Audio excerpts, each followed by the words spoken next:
আচ্ছা, ইদানিং বাসে ট্রেনে যাতায়াত করার সময় আমরা দেখবেন অধিকাংশ সময় নোট যখন আমরা দিচ্ছি বা নিচ্ছি, তখন আমরা খুব সতর্কভাবে কিন্তু আহ, একটা তীক্ষ্ণ দৃষ্টি দিয়ে জিনিসটাকে লক্ষ্য করছি যে ভাই আমাকে 10 টাকার নোটটা ছেঁড়া দিয়ে দেয়নি তো, পরে আমি চালাতে পারবো তো, বা 20 টাকার নোটটা, কিছু কিছু ক্ষেত্রে 50 টাকার নোট আমরা দেখে নিই যে কেমন আছে। আর উল্টো দিকেও সেম, কন্ডাক্টর দেখে নেয়, মেট্রোতে যখন আমি টাকা দিয়ে টিকিট নিচ্ছি সেও দেখে নিচ্ছে, বলছে যে দাদা এটা চেঞ্জ করে দিন, বা আমিও বলছি যে এটা নেবো না, আপনি আমাকে ঘুরিয়ে দিন।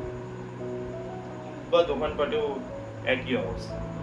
কখনো খেয়াল করে দেখেছেন যে আহ, 10 টাকা, 20 টাকা, সামটাইমস 50 টাকা, কিছু কিছু ক্ষেত্রে ছাড়া 100 টাকা, 200 টাকা, 500 টাকা, এগুলোতে কিন্তু খুব কমই, মানে খারাপ বা নেওয়ার মতনই নয়, একদম অচল এরকম কিন্তু নেই বা হয় না, বা আমিও পাচ্ছি না। হ্যাঁ, হালকা একটা একটা স্টেনের দাগ থাকতে পারে, একটা রঙের দাগ থাকতে পারে, সেটা তো অন্য প্রসঙ্গ হয়ে গেল। কিন্তু এরকম নয় যে লুকিয়ে দিতে হচ্ছে বা লুকিয়ে নিতে হচ্ছে বা দেখে নিতে হচ্ছে 10 বার করে। সেটা অধিকাংশটাই ওই 10 টাকার, 20 টাকার নয়, কিছু ক্ষেত্রে 50 টাকা। এই গতকালকে আমি যখন বাসে করে যাচ্ছি, তখন আমার সামনে একজনের সাথে বাক বিতণ্ডা লেগে গেল কন্ডাক্টরের, যে নেব না এই নোটটা, আর সে বলছে না আপনাকে নিতেই হবে, না তো আমি চালাবো কোত্থেকে। তো জানলার ধারে বসে না আমার একটা অদ্ভুত খেয়াল মাথায় আসছিল জানো, সেটা হচ্ছে যে দেখবেন ভালোভাবে ভেবে, মূল্য যত কম হয় না ততই মানুষ ছিঁড়ে খায়। 500 টাকার নোটে কিন্তু এটা হয়নি, 200 টাকার নোটকেও এই সমস্যার সম্মুখীন হতে হচ্ছে না।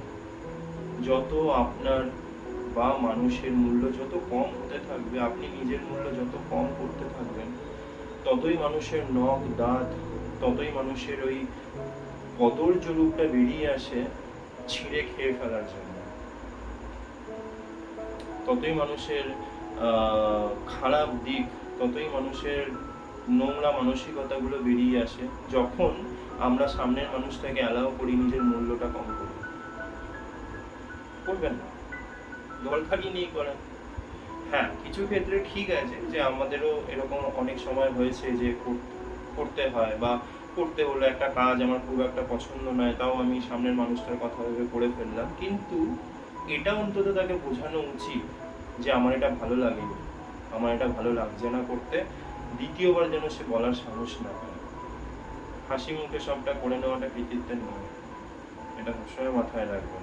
একবার যে পেয়ে বসবে, একবার যার কাছে আপনি মূল্যটা কম করবেন, সে ওই 10 টাকা, 20 টাকার নোটের মতনই আপনাকেও বারবার করে ছিঁড়তে থাকবে, বারবার করে শরীরে মনে দাগ বসাবে। ভালো থাকবেন। আর কমেন্টে অবশ্যই জানাবেন যে আমার এই ভিডিওটার সাথে আপনারা সহমত পোষণ করেন কিনা।